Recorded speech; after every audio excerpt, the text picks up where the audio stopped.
So what are different types of routing protocols? There are many different types of routing protocols. They are divided mainly into three categories. The first one is called as static routing, right? In which we do the manual configuration. Then there is another type of static routing which is called as default static routing, where we have a single destination. Then the third type is dynamic routing. So dynamic routing has many type of protocols on which it runs. So today we will discuss about different types of routing protocols. Mainly the routing protocols are divided into two categories. One is called IGP, Interior Gateway Protocol. The second one is called as EGP, Exterior Gateway Protocol. These are the two broad categories of dynamic routing, right?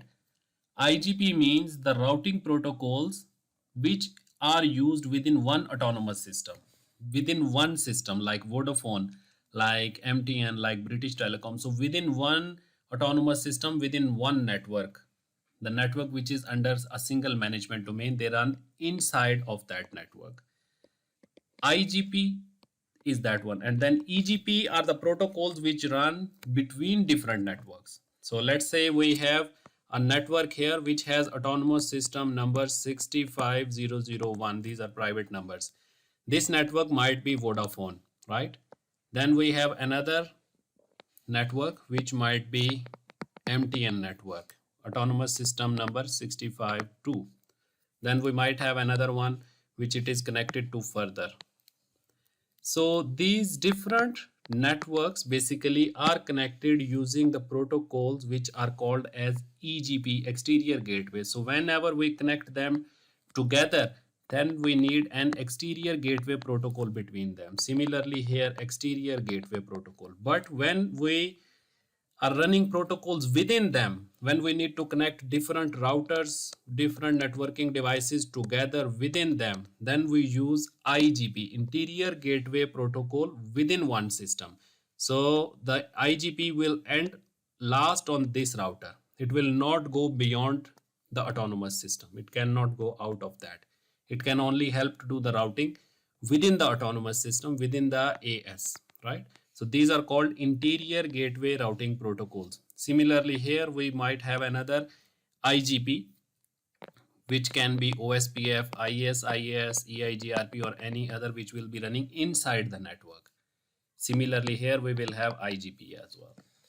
So under IGP, we have many other routing protocols, but under EGP, there is only one type of protocol which is famous today, and it is BGP. This is used for internet as well. So EGP, straightforward, only one type of routing protocol. Then IGP, we have two main categories. First one is called as link state routing protocol. This is a category. The second category is called as distance vector routing protocols. The third one is a mixture of both of them. So we take good features from here plus good features from here and then equal to hybrid routing protocol. So many vendors are trying to create nicer protocol, like more efficient protocols. And one of the example is EIGRP, which has been built by Cisco, although they released half of the RFC open standard so that everybody can use it, all other vendors can use, but still major portion belongs to Cisco. So this kind of efforts are falling under hybrid routing protocol. So it means mainly two types of routing protocols are existing. First one is link state and the second one is distance vector. So what are the differences between link state and the distance vector routing protocol? There are many differences and we cannot go into too deep. I have prepared another video specifically on link state, specifically on distance vector. If you are interested, you can go into the description. You will find it. Okay. Then link state, they are basically using a different type of algorithm which is called as Dijkstra algorithm. Distance vector routing protocol are using a protocol algorithm which is called as dual.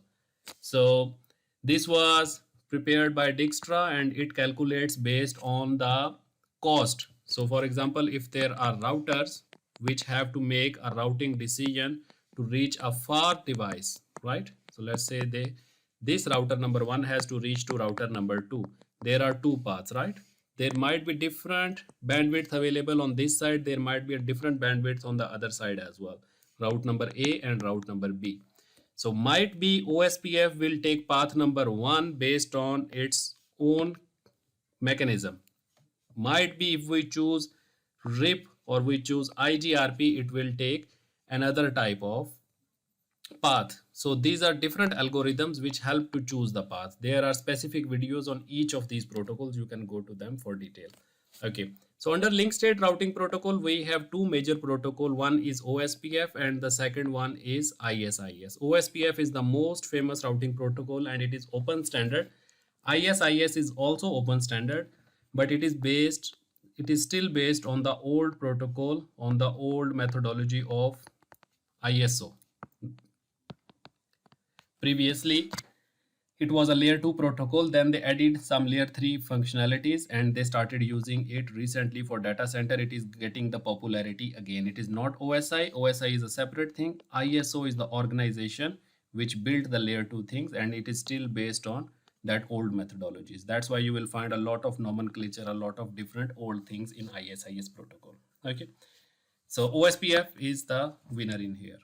But ISIS recently in Nokia networks, in data center networks, it is getting popularity because of its TLVs. This is a feature due to which you can add newer extensions into ISIS instead of developing a new routing protocol from scratch. So Dijkstra algorithm, they decide their path based on the cost.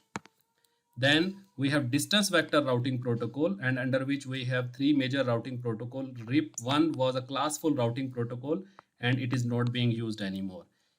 IGRP was also an old protocol we don't use these days. In some companies, in some networks, there is still a little bit of RIP because these RIP1 and RIP2, they have actually the hop count limit of 16 and their metric, they make their decision based on the hop count.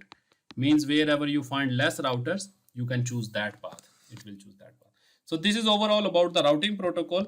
Now I have prepared a separate video in detail. You can go through each of the routing protocol, each of the category of the routing protocol even.